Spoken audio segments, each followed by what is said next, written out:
And welcome everyone to our quarterly meeting of Darien TV79. My grandson just walked in to say hello. He's looking for candy or something. I don't know. Do you want to come and say hello, Connor? Okay. Yeah. Um, yeah. Go see Gaga. Yeah, go see Gaga. Um, anyway, we can edit this part out. Um, No, we don't edit anything out, Mike. I'm sorry. um, so sorry we aren't on Zoom. I mean, we're on Zoom and not at 119 because that's obviously where they're having early voting, and the tables were, it would have been a pain in the, I'm sure they just didn't anticipate there were going to be meetings that night. So thanks for getting together.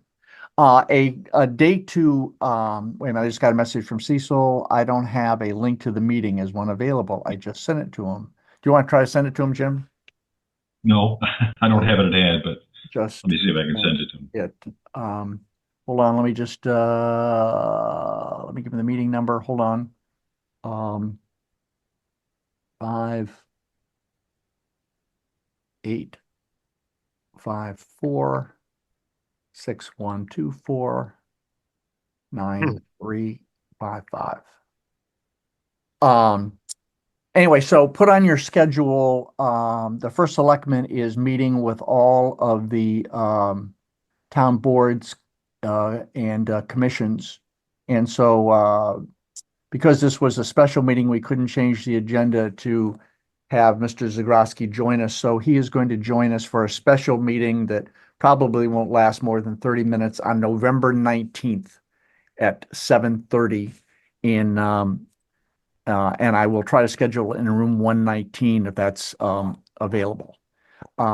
Jim and I met with him for a little while yesterday, and he just kind of wants to go over what our mission is, what our goals are, the importance we have to the town, and things that we might need from the town to additionally support our efforts. And he's doing this with a lot of boards and commissions, so don't worry, he's not picking on us. He really feels that each of these, especially the advisory boards and commissions, they really need to have a strong mission statement, some goals and objectives, and be held to making them happen. Cecil's waiting to get in, Mike. I let him in. He's down below. Okay. He's there. He just hadn't turned on his Oh, mic yet. okay, great. I'm here. Yep. Hello, Thank Cecil. you. Welcome, Cecil. Thank you. First, approval of the minutes. They were sent out before. Anyone have any comments on Dennis's minutes? Hearing none, the minutes are approved. First, welcome to Al Briganti for joining us officially as a member tonight. It only took you 6 months to get through the process. There was a backup for some reason. My term expires December 24th. Right. I know one of the things they're thinking about, and it's the reason next month I would normally send you, do you want to be reappointed? But they're looking at advisory committees staggering the No, members. he said they couldn't do that. Oh, they did. Oh, they're not? Yeah, it has to be a 1-year term. According to the charter, he went back and looked at the charter. According to the charter, advisory committees can only have a 1-year term. So that means everybody gets re-upped every year. So I will be sending you an email in November asking if you want to be reappointed, and then that goes to the Board of Selectmen for December for them to blanket reappoint full committees. They may very well look for other candidates as well too. Just a heads up, okay? Yeah. Budget update. The budget. We are getting ready to go into budget season for next year, and I will be conferring with Mike because he is closest to what our operations are on a regular enough basis. We last year received $23,000 for camera operators, $2,600 for software and maintenance, and $150 for operating supplies. I can take those one at a time. Obviously, the camera operators are going to be more expensive this year because they received a pay increase as of September's paychecks. from $30 to $35 an hour with a 2-hour minimum. I fought for that. It was not easy. I had to wait for a change of power leadership to make sure that actually got approved. But First Selectman came to our rescue, and I think our kids earn it and they deserve it. We blew through our budget last year, by about, I think mid-May. So we spent more than we had been given for camera operators. We have reserves from Area 9 Cable Council. When grant requests come up, some of that grant request each time can be allocated toward camera operators. And so we paid off the balance. But just looking back at the last 3 years worth of fiscal years, I can give you a ballpark idea of what our camera operator costs were. Keeping in mind we received $23,000 from the town. Last year was $26,000. The year before that it was $26,600. The year before that was $23,500. So it's going to be in that ballpark, if not more expensive. Software maintenance and support, that's things like our Vimeo subscription, which is going to automatically renew in November, and that's $900. And we are getting perilously close to the uppermost tier of membership within Vimeo, which I hope comes with a collector's edition of coffee mugs, because I'm not quite sure what that next level is going to be if $900 is where we're at now. The problem isn't just the volume of what we produce on a regular basis. It's that we have archived everything going back for how many years, Mike? At least 6 or 8 years? 10 years? Okay, there's 10 years worth of shows there. So we're at 5.5 terabytes of precious Vimeo memory. The threshold for the next level with the collector's edition of coffee mugs is 7,000. So I'm predicting within the next year and a half, we will be hitting that threshold. We also pay through Cecil's excellent stewardship of our amazingly bespoke software packages. We pay for some Vimeo integration software and some other software support. I think we actually paid for our Chat GPT subscription, which I'll get to in a second as well too. That's Area 9. That's correct. I'm sorry. Thank you, Area 9. Area 9. Thank you, Area 9, for that. So budget's okay. I mean, our burn rate is, varies from month to month. In August, it was like $720. In September, it was $3,200. We're just, we are the flea on the tail of being wagged by the dog of how many groups are meeting and how many committees are meeting and where they're meeting, etc. So any questions about budget? Jim, we could talk about this offline, but I was thinking about the Vimeo accounts, and I had an idea that I think might simplify life for us. Let's you and me and Mike talk about that. Okay. Offline. I'd like to see a part of the deal as an autographed copy of Barry Diller's new book. For Vimeo. The other budget consideration is we are coming up for another grant from Area 9 Cable Council of $4,900 total, of which $2,500 can be used for camera operators. I'm again going to confer with Mike and with Mike Phyllis, our technician, and with Cecil, and see if there's some technology which we are in need of or could benefit from getting. I don't like to leave money on the table, so I definitely want that $2,500 for camera operators. That's like a month's worth of production for us, but we'll buy necessary technology beyond that as well too. So that's the budget. Jumping to technology, I'll review the stuff in the auditorium, but if you want to discuss, Jim, the getting the gremlins out of the 206 in the microphones and status there. Okay, before we talk AI. Yeah. Can I ask a budget question? Yeah, sure. Go ahead. So, Jim, when with Vimeo storage, I mean, I'm a history teacher, but when do we go from keeping the entire library up to saying, okay, is there a place to archive additional footage? Is Vimeo our archive? Is there a cheaper solution? You are anticipating what I want to talk to Mike and Jim about. And Dennis, you can join us in that conversation. Yeah, How's that? more than welcome. I don't want to reveal too many kind of state secrets in a public Vimeo or a public Zoom. I want to hand over some sort of disk that represents terabytes of information to the Darien Historical Society. You know, all but of I will say this. You know, almost on at least a weekly basis, maybe a couple times a week, somebody sends me an email, and sometimes it's a staffer within town hall saying, "I'm looking for the P&Z meeting from October 15th, 2005, and I can't find 2020, let's say, and I can't find it." And I go to the website and I look around and I troll around and I use various search terms and I find it and I'm able to send it to them. And they are amazed that they can look at that archival material. So it gets most of its viewership in the first couple of weeks. But archivally, I think it's also very important.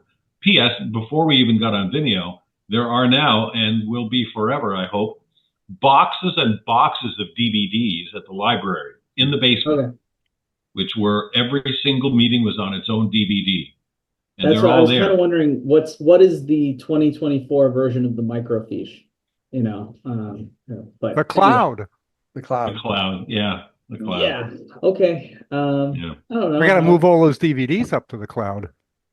Well, that's the library's expertise, you know. We also have the last 5 years on YouTube, which we Yes. don't pay anything for.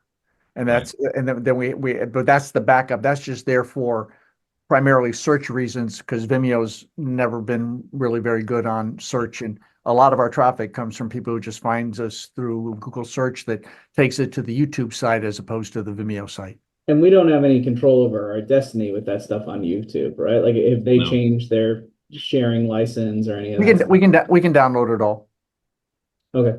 One file at a time. I would imagine there would be a way to We can hire somebody in some third world country for that could be sorry. true. So you want to talk about the Gremlins in the auditorium? in 206 and Yes. and Mike Phillips and the work that Okay. he's doing? Thank you for reminding me about that unfortunate episode. It always happens when it seems to be the most significant topic matter of a meeting that everybody wants to watch. That's when stuff starts to go south. And such was the case with, was it Great Island? No, it wasn't Great Island. It was. Was it Candidates Night? No, that worked okay. That was the new auditorium stuff too. Right. It was Public heard Works. An audio problem. It was Public Works. Public Works. Okay. It was Public Works when the first selectman came down to say that the whole work on the pedestrian infrastructure committee would probably have to be redone with expertise, and he would be happy to take charge of appointing people. Anyhow, it had a huge audience. In the first 30 seconds, the microphone started to crap out. Sounded like they were all radioactive. And the person who was doing that particular shoot didn't even notice. And when I went to edit the meeting, I looked at the beginning, I went to the end, and at the end, it was still crappy. And I just went, oh my God, how could somebody do a shoot like this and not have noticed what happened? So I took samples from both ends and I sent them out to the entire staff and I said, okay, it's quiz time, everybody. I'm not going to say who did this shoot, but pretend this was you. What's the sound you hear at the beginning in the first 30 seconds? And is it any different than the sound you hear in the last 30 seconds? What caused that sound? What do you think it might have been? And what would you have done if that sound had occurred? And I gave a prize for the first and best answer. And I also gave a prize for the funniest answer. Most people had no idea. They thought it was feedback. It was not feedback. So I had to give them an example of what feedback sounds like, because they'd never heard feedback in our studio. We don't have speakers in the room where the microphones are. Long story short, I got Mike Phillips, our technician, to come in, and he's going to replace all the cords to the microphones, which he thinks are at least 15 years old and probably frayed. So we're working the gremlins out of that. But our equipment is getting rather old. You think I'm old? Dave Deaver's old? Okay. Some of the stuff predates Deaver. And that's going back. He was working on this station 20 years ago. So we're going to have to anticipate spending some Area 9 money, maybe even some capital from the town budget to make sure the stuff keeps working. You know, another quick story I'll tell you. We had somebody I worked with on Area 9 for a number of years. He was the Jim Cameron of another town upstate. And he moved from that town to new housing in a condo in Bridgeport. So he had to leave his job on the Area 9 Cable Council. And I said, come visit us in Darien. I'd like you to see our operation and take a look at, our setup. And, you're a techie guy. Tell me what we can do with this. How can we make this better? And he came down and he looked at it and he went, okay, see how this works. And there's the flow here. I said, where's the wiring diagram? I said, there is no wiring diagram. The wiring diagram is in the head of the person who installed this rat's nest of wires behind this rack. And surprisingly, he's the only person that could do work on it. Okay. At some point, maybe when the Castus starts smoking in a few years, and so far it's not had any problems like that, we're going to have to rip all that out and replace it as well too. My goal, lady and gentlemen, is to make sure that when I leave this mortal coil, TV79 is operating on all cylinders and it has been emblazoned into the traditions of Darien, never to go away. So I want to make sure it's in tip-top shape. Does that answer your question, Mike? Yeah. To give you a quick update on the auditorium, everything is running. Everything's been integrated into TV79. We have the ability to do Zoom meetings now in the auditorium with a brand new rear screen, 12 new microphones. It's made a tremendous difference in the early meetings that have been held there.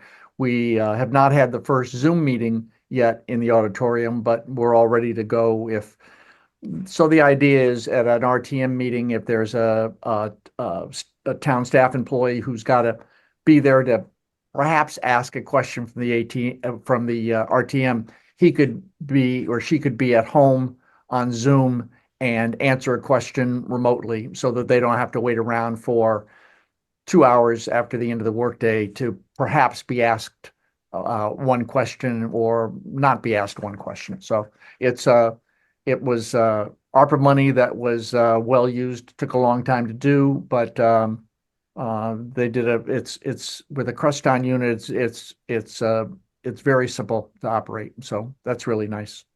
Carrie, you said, did you hear the candidates night debate? Yeah, so on 1017, I thought there was a bad mic on Martin in the candidates night. I can't pronounce his last name, but his first name was Martin. Oh, the state Senate candidate running against Bob Duff. And then the joint pension board on 1015, I thought I heard a bad mic as well. Was that in the auditorium? No. So again, could you give me those dates? These were regular coverage meetings, right? Yeah, and I can send them to you. So yeah, just send them to me. I can take a look at it. Okay. Very well it could have been the same problem, and again, I think it's a matter of education to make sure that the staff recognizes a problem to begin with. And then, the correct answer, by the way, to the quiz question was it's a bad microphone or it's a bad cable. And here's how you figure that out. You turn down the master, you turn them up one at a time, you try to figure out which one it is, and you get out of your chair and you go into the closet and you grab one of the new microphones, one of the beautiful new microphones we have in there, and you take it into the room and you swap it out before the meeting is called to order. Before the meeting is called to order, okay? Not when you get a text from Jim Cameron 20 minutes in going, what is that sound? Too late. By the way, the funny answer to the quiz question, what was going on, was the result of all this would be that whoever caused this particular problem would be held in very low esteem by Jim Cameron for several weeks. and receive not many assignments. Not true, not true. I forgave the guy immediately. But did anybody hear or watch the candidates night, the League of Women Voters? Okay. Well, I suggest you watch it because it was done in the auditorium, and I think it came off pretty well. We're still having some problems with the hyper-directional nature of the new microphones. But I noticed at one point one of the candidates had moved her microphone off to the side. You could still hear her just fine, you know. And we have to educate people that they don't have to get up and have plosives every P because there are pop guards on there. But I thought the whole production came off very nicely. They changed the microphone on the podium to omnidirectional, but they did not want to change the other microphones because they were afraid it would pick up whispering when people sitting next to each other at the tables talk to each other. So the omnidirectional that worked much better last night for the RTM meeting. Right. It's much lower, but people could move their heads, and there was no difference in what you heard in the auditorium. TV79 was really never affected by it, but the auditorium was. But the designers and the consultants decided not to change the microphones for the tables because they were afraid of it would pick up whispering if they were omnidirectional. Well, they still got to learn how to, push the button to turn it on as well. There's a bit of a learning curve there. You want to go on to AI stuff? Yep. So go on and give find out if anyone listened to the podcast that you sent. I'll get to that. Can you share my screen, or I want to share my screen? Yeah, you can share. Can I share? Okay. Yep. You're right. What am I looking for? I'm looking for. It's down at the bottom. No. It's the green in the middle and the bottom. No. Oh, I know that. I'm looking for what I want to put up on the screen here. I'm trying to find. No, can't find it right now. Anyhow, I encourage you to visit the DarianTV79.com website. You will notice that on the right-hand side, next to the big thumbnail describing the meeting, there is an AI meeting summary. These are being generated by Vimeo by taking the meeting video, stripping out the soundtrack, turning it into text, processing that through, I'm not sure which AI engine. Mike, you're muted. Mike, you're muted. I know. I was telling the people in the other room to keep their voice down. Oh. Do you know which AI machine Vimeo uses to do its AI stuff? I think it's the things that they've licensed. I don't know which one they've used, but they license that. I doubt if they're developing it themselves. Yeah. So anyhow, it develops a summary of the meeting. It then also comes up with chapters by topic of what was covered in that meeting. The timestamps are a little wonky, but at least it tells you it was 28 minutes in where they started talking about dogs on Great Island. So you don't have to wade through 27 minutes of other issues that you may not be interested in. So I'm anxious for feedback from all of you, especially if you have seen a meeting and compare that experience to what the AI summary has been. Mike and I are watching pretty closely, and so far I think it's fairly accurate. It's not judgmental. We'll get to subjective podcast tones, and Al will chime in, I'm sure, in a moment as well too, about the podcasts. But I think the textual summary is good. I've received exactly one piece of fan mail from a viewer who said he's hard of hearing, so he appreciates the AI summaries, and somehow he has also found how to toggle on captions. And I'm not sure if he's doing that through Vimeo or through YouTube or wherever, but he's enjoying that. So any questions about the AI summary stuff? I think nobody's complaining about it. And so I think the goal of all this is to encourage people when they look at something like the 3.5 hour long Great Island meeting to say, do I want to give up 3.5 hours to watch this, or even at higher speeds, go through it faster? Or what happened in this meeting? Is there anything in there I'm really going to be interested in? And the AI summary, I think, it's the amuse-bouche before the main course Has, of has gastronomic. anybody read gluttony. them and been able to compare, given any feedback to it? I thought the summary for the Great Island meeting was pretty good. I mean, it was broad, but it definitely covered all the subjects. And then the timestamps were pretty close. At least you could get into the ballpark if you were interested in what that subject was. Right. Good. Yeah. We're Obviously, trying to find another way. We're trying to find another way to display them more traditionally, so that they're more readable. Because right now you've got to read them on the side of the and it's a little bit more difficult to read. But we're figuring out a way of can we add something to our website that puts them in a WordPress format, so you could read it more like a traditional blog, with separation rather than compacted in a small space on the right-hand side of the screen to make it more readable.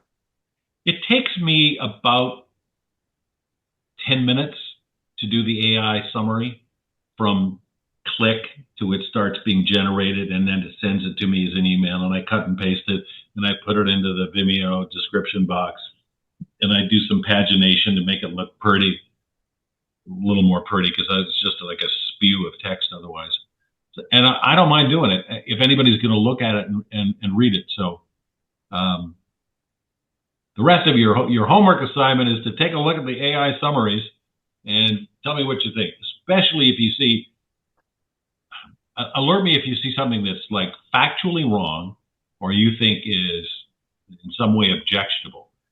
I am not, we run disclaimers all over the place around these AI summaries. We make no claim of responsibility or accuracy. They are what they are, and I do not edit them, because I think if I start editing one, then the lawyers are going to say, is it true that you did not edit an error in one of these? You seem to have missed the error in this one, Mr. Cameron. Guilty. I'm not going to edit them. They just are what they are. And I'm getting no pushback, no heavy feedback from town officials. So far, so good. Now, to up the ante again. Rusty told me that when I was being interviewed for this thing, he's seen them and likes them, and he's heard no complaints. So he said he doesn't complain about it. He's heard none from any of the boards or anything like that. Good. On the other hand, now I will share my screen, and I will bring up this beauty here.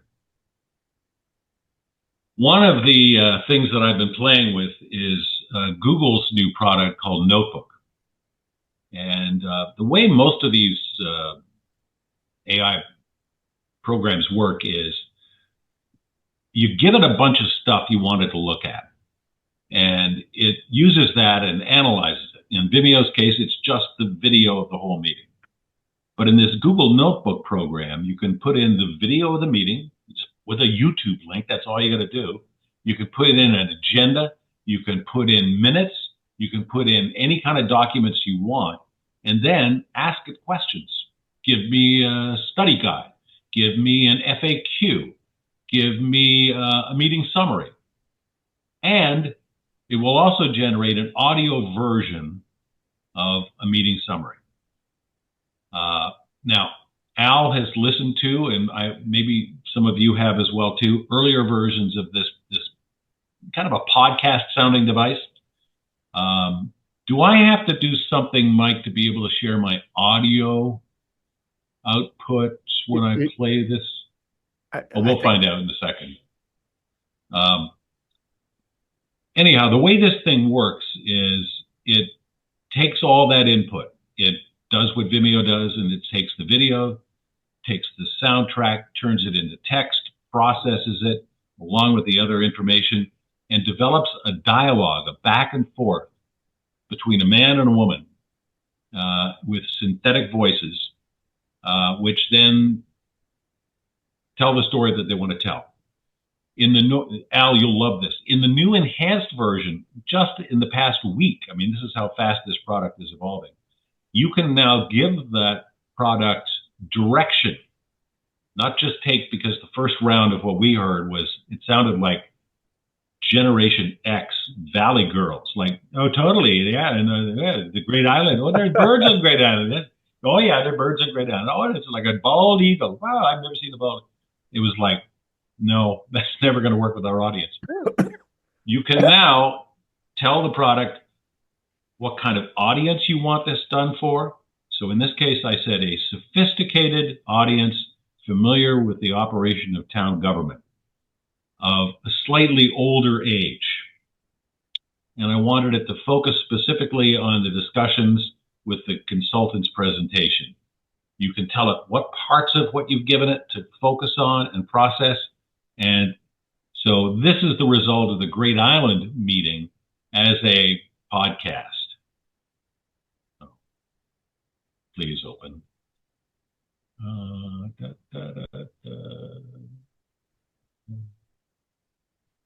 Oh, it was here seconds ago.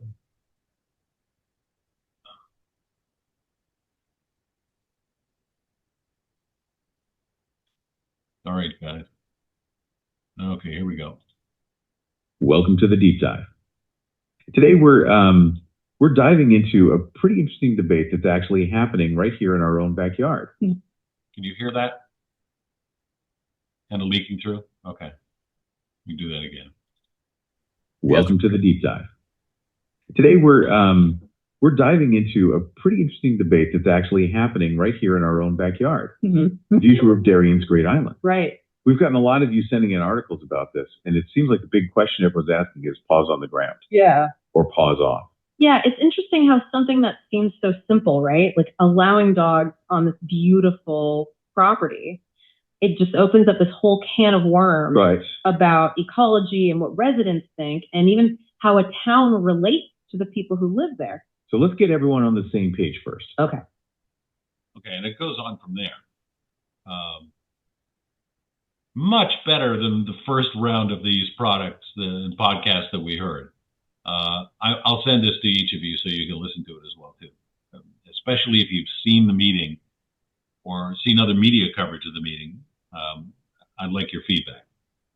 I don't think it's ready for prime time yet, but it's getting better, and I think it's another hors d'oeuvre. It's another enticement for those that are aurally fixated.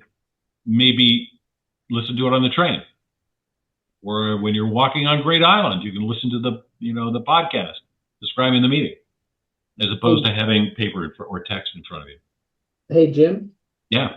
So it's not transcribing, right? It's making a summary and then engaging and developing sort of a dramatic dialogue, right? Yes. So it is taking the transcript and it is using that as, fodder for what it's then going to do. So there is some subjectivity involved, because the AI has to decide, how am I going to approach this? The line paws on the ground, as opposed to boots on the ground. Okay, wow. This AI is pretty witty in a certain way. Yeah. And it goes on from there. One of the things that most of them did, the few I've kind of done using TV79 coverage, is they've really turned it into a civics lesson. They've addressed what the meeting was about, but then they've talked about process and what the next meeting is going to be, and how important it is to be tuned in and be engaged and have your voice heard, which I wasn't expecting, but I was kind of delighted by. But but that's a very subjective point of view. You I know, was gonna say, is it bad that I have the opposite reaction? I'm sorry. Who you had the opposite reaction? Yeah, I don't like this. Please tell me why. I'm interested. This may not be the time or place, but when AI summarizes a meeting, right? You're asking it to do one step above transcription, right? Like to make a qualitative judgment about what is simply relevant in the meeting, right? When you ask an AI, or when an AI decides to incorporate things like tone and like urgency, right? Like, oh, this is a pretty hot topic. Well, is it, right? I mean, is that, is the AI enhancing for the sake of making a podcast what should be the humdrum activities of government for the purposes of entertainment, and then doing it by its own choice as to what is important versus what is not important. Somebody must, or somehow that AI was told or decided to do that. I think you make an excellent point. And it is no longer the words of the people at the meeting either, right? It is now bringing in an outside algorithm that is deciding to highlight certain areas over others based on an agenda that is neither the viewers nor the broadcasting companies. I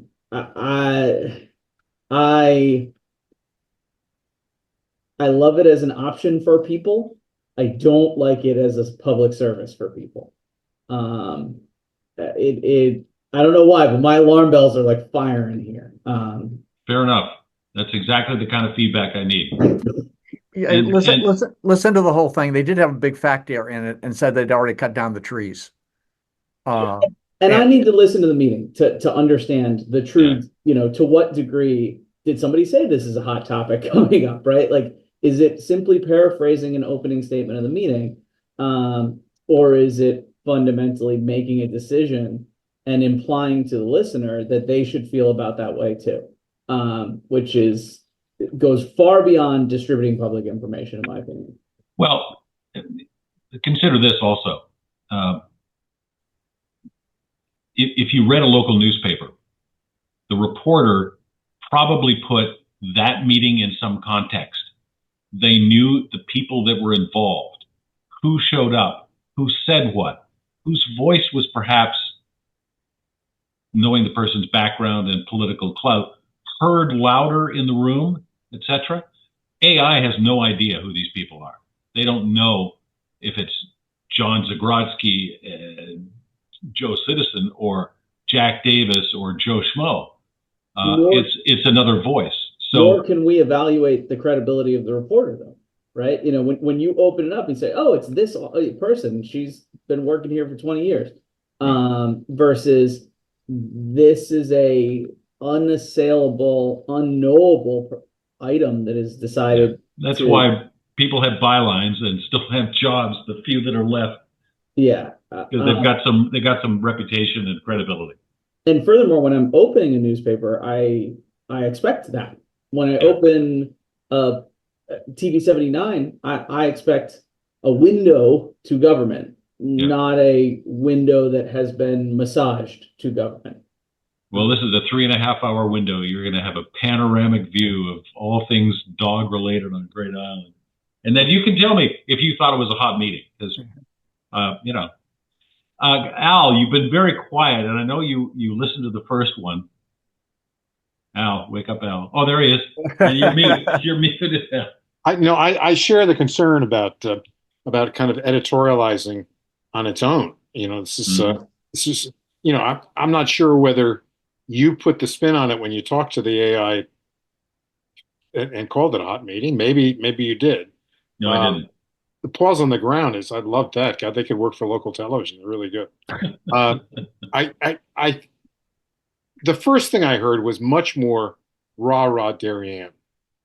Okay. And this is less so, but it's still, I think we have to be very, very careful. I actually think the announcer is too good. I think he should be less broadcasty. Okay. I think this needs to be a lot more C-SPAN than Fox. Okay. And it's interesting when I was being interviewed by the Board of Selectmen, and I maybe went a little bit too far, but I said, with local news dying, Channel 79 is more important than ever. Okay. And for people to get information. And then I forget which one of the selectmen asked me, well, could you start doing pieces, doing reports on meetings and stuff like that? And my reaction was, I don't think we should go down that road, because I don't think right now we should be a totally transparent utility that provides these meetings. And in that sense, that's what this blog needs to be. It needs to be a little bit less sexy, or maybe a lot less sexy. And I'm not even sure you need the woman there, or it could be a woman and not of the guy. I mean, I understand what they're trying to make it talk showy, okay? Yeah. But I think it's got to be a little flatter, including the announcer. Those are synthetic voices. Some real announcer had his voice sampled and is living off residuals now. I don't know how this is being done, but it's like, you got mail. Somebody made $10 for making that voiceover. Dennis, Al, I take your points exactly to heart. I think you're right. I want to keep playing with this, and I think we can even take one meeting and give the AI two different sets of directions and see what the result is. I think 8 minutes may be a little bit long too. Maybe we could do a shorter version of it, and there'll be less of this, back and forth. There's no reason, once it has generated the script, before it sends it to the voice synthesizer product, that it couldn't give us the script to edit. And then somebody even suggested, use our own voices. Use my voice, use some other generic voice. And not deliver it with more, not deliver, as you're calling it, I don't think it's quite Fox, but it's not C-SPAN either. This is not Brian Lamb reading to you. And it's an emergent technology, right? Yes. In 6 months, we may be looking and laughing because it'll turn out that the new policy is that you're going to dump all the info and people are going to feed it into their own AI and say, make me my podcast about it. We could be looking at some, vestigial organ, but between the great transformations of technology. But in the meantime, I think Al put it nicely. C-SPAN, not a more profit-driven news. Or the other option is to truly sever. I know you talked about disclaimers. I think it's our duty to the public, even with a disclaimer, to be like, look, almost like a warning, right? Like, this is what AI can do, right? When you're listening to this, you are feeding it into an algorithm that's deterministic and deciding what you should hear. If you want the true, unadulterated facts, here's the video. Well, I think they should, I've explained how we're doing the Vimeo AI meeting summary in text. And I could even do a quick video on that as well too. Nobody's asked. Nobody has said, where is this coming from? So I think let's give it time, but let's not forget about it. I mean, Mike can remember, it wasn't maybe a year or so ago, we had a conversation at a summer meeting when you were interested in doing some AI. And who was the biggest skeptic? Me. You. I think it's come a long way. I think it may come farther, but I don't want to get into the podcast business. I want to drive eyeballs to look at meetings. The long, full 3.5 hour meeting. I want them to become engaged. And all of these efforts, whether it's textual or podcast or just trying to get people into the church so they can, listen to the harmonies and enjoy the sermon. Yeah. Not that we're sermonizing, bad metaphor. Sorry. For the record, 100 years on, when the AP, AI reads this, I love AI, and I don't. We'll get you out of the camp, Dennis, I promise. What Jim and I talked to the first selectman about was, it's been a journey from just getting up all the meetings live to then putting them all on demand, and then adding timestamps, and then adding AI.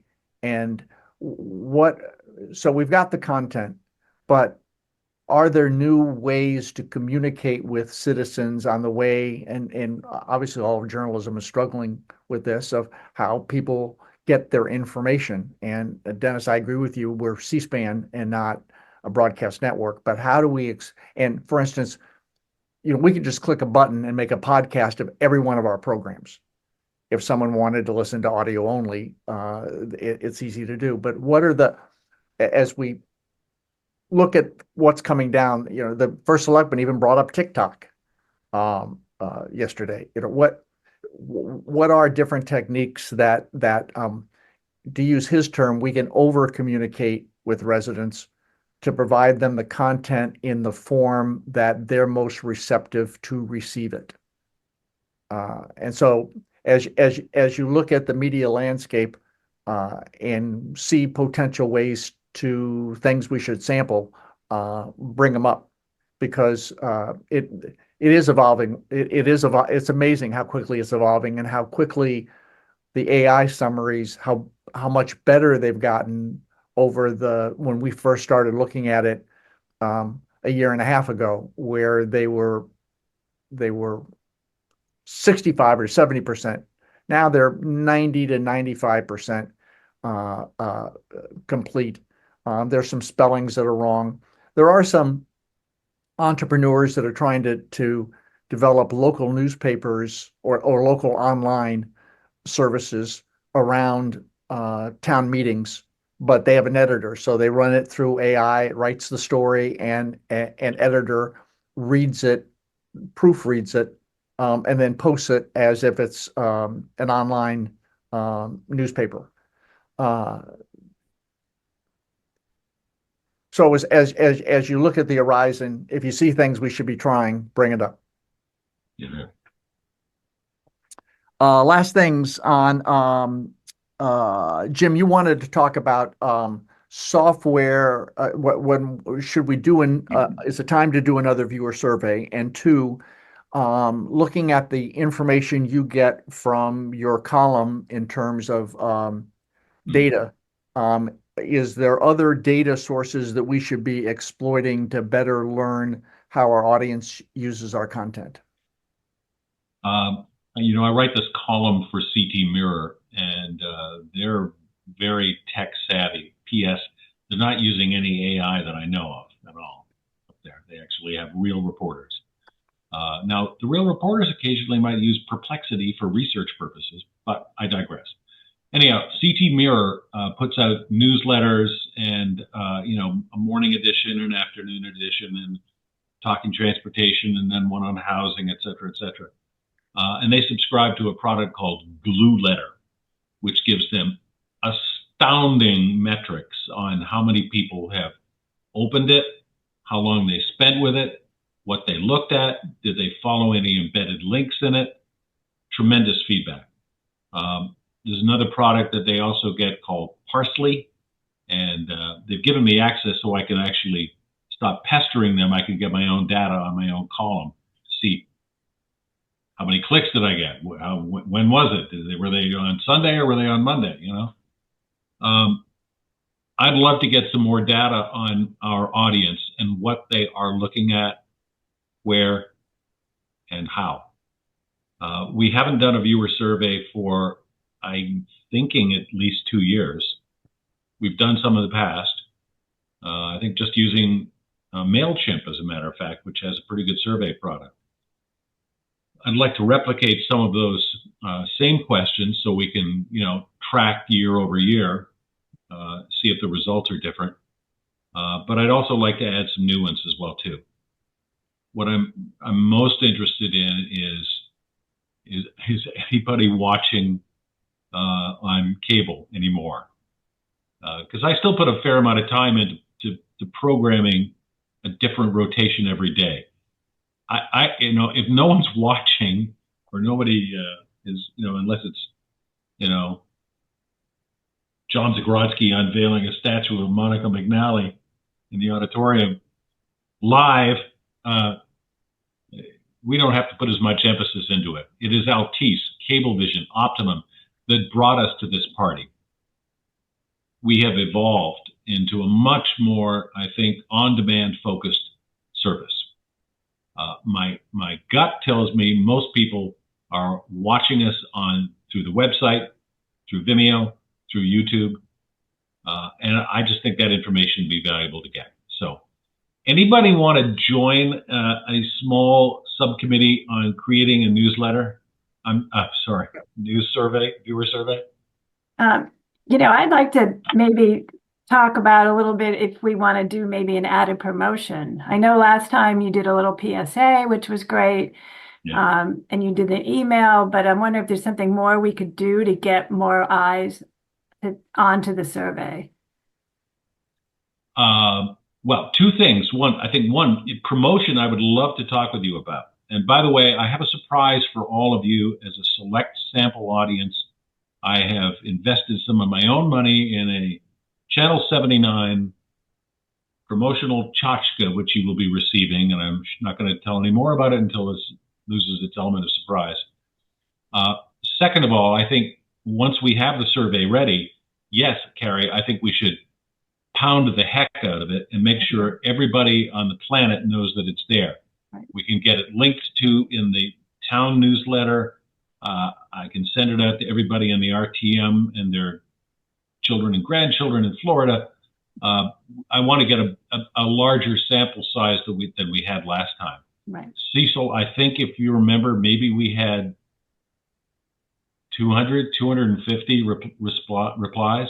Which, to be fair, was not bad as surveys go. I mean, typically you only get around 2-3% responses. Right. Our program guide has like a 52% open rate, though. So, I mean, well, doesn't that tell you right away, though, that then people are interested in when it's on cable? No, because it's not a program guide that says Thursday at 9 o'clock and then Thursday at 10 o'clock. It's just a list of shows we've covered this week with the agendas and a link to the video on the website, and then a list of shows we're going to cover next week. And it's thoroughly researched and fact-checked so that calendar on the TV79 program guide is more accurate, I can tell you, than the town website. I think that's why people often go and look at it. They look at it and say, okay, what happened last week? What's coming up next week? Not a huge click-through rate either on agendas or individual meetings, unless people have heard, did you hear about the such and such meeting? And then suddenly it just feeds on itself after that. But I'm really more interested in time of day, how they watch it, how much they watch it, where they watch it, what they like about the website, what they would like to see added, just all kinds of different stuff. So, Carrie, would you like to help me craft the wording on that? Sure. Thank you. Anybody else? Well, there is potential when you look at the tree warden meeting about cutting down the 15 trees at Great Island, and the number of people who showed up who, despite it having gone through 5 different committees, knew nothing about the trees being taken down. And literally there have been 5 different committees who had hearings on the subject. So clearly more can be done in terms of, quote, over communicating and finding different ways to tell people about information that is available. I've been trying to get attention with Google News to scrape our site for, I don't know if any of you go to Google News, but they do a pretty good job of finding local news in Darien.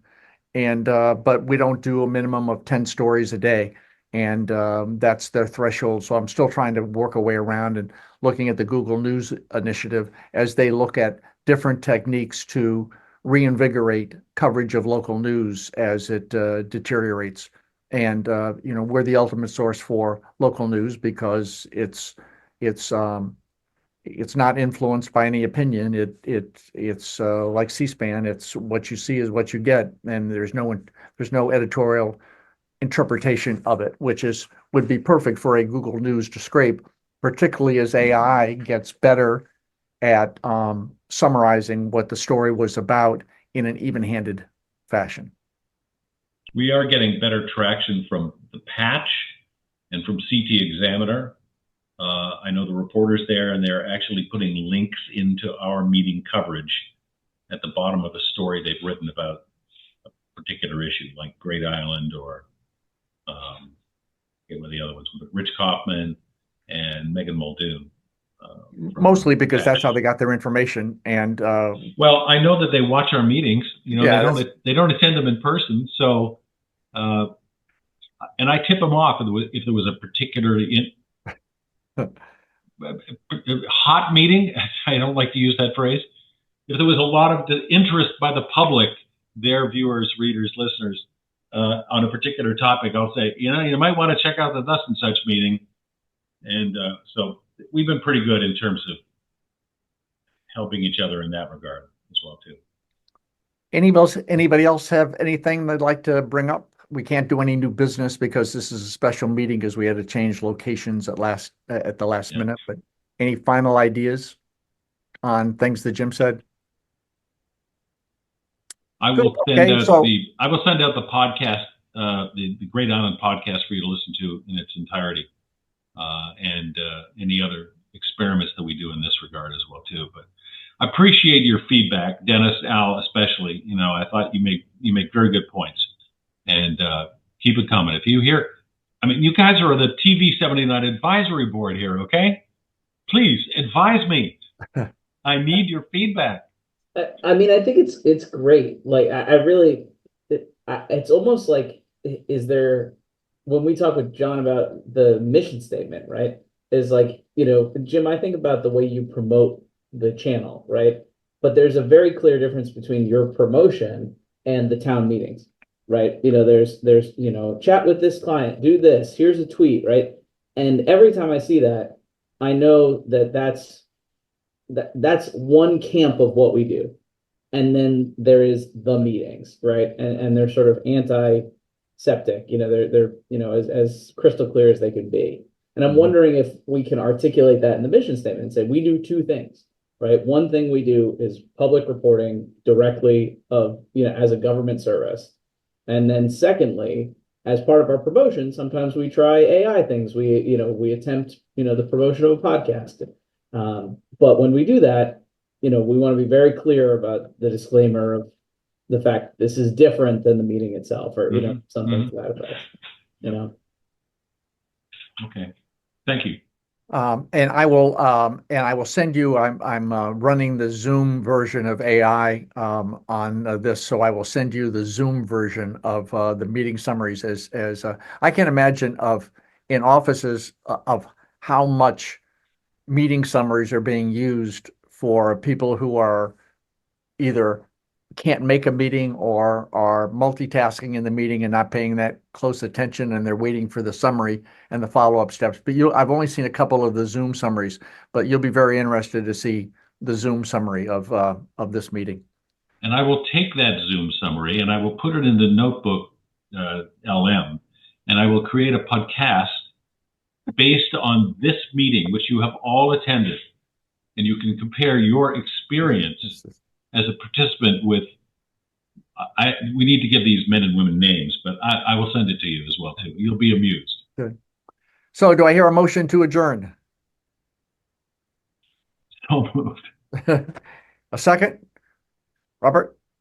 Okay, all in favor? Aye. Well, thank you. Aye. So I'll send you a reminder, but November 19th, 7:30. Would you prefer to have it on Zoom or in 119? I don't care. Let's do it in 119.